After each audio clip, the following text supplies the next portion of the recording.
Hi there, students. I had a question from Emma DeFazio about what's the difference between to wise up and to get a grip on.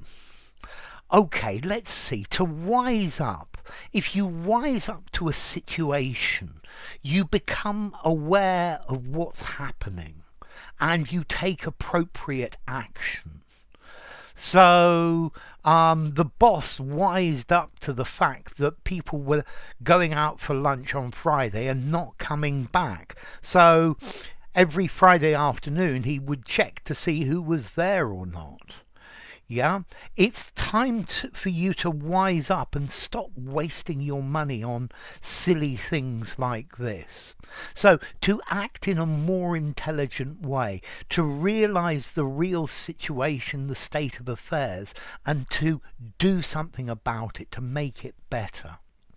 Whereas to get a grip, particularly to get a grip on yourself, is to make an effort to control your emotions, to be calm. So stop screaming and running around like a headless chicken. Get a grip on yourself. Control yourself. Control your emotions. Yeah, stop crying. Get a grip and just tell me what's happened. Okay, it's a grip. To grip is to hold on. I guess you could also use this phrase to I'm getting a grip on this new job. Very often though, probably getting to grips with. Okay, it's got the idea of being able to control something, to dominate it, to be in charge of it. Okay, so to wise up, to see the truth, wake up and smell the coffee.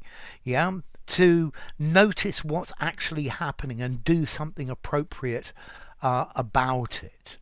Whereas to get a grip, I'm thinking to get a grip on a situation, to have control on a situation. This situation is completely out of hand and the authorities need to get a grip on the situation. Yeah, to have control over, to stop it being out of hand. Yeah, so let's see. To wise up, phrasal verb, fairly informal. I'd probably give it 3.5 informality.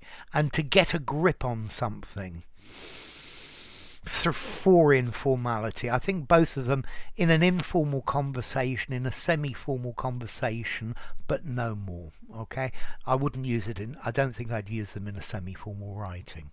So to wise up, to smell the coffee, to see the real situation and to do something about it, to notice that there really is a problem. Whereas to get a grip on something, to get control of it, to stop it running away from you, get a grip on your emotions. Yeah, stop being so histrionic. Histrionic's a good word. And get a grip on yourself. So, enough. If you enjoyed the video, give it a rating, subscribe to my channel, and I'll see you soon. Bye for now. To wise up and to get a grip.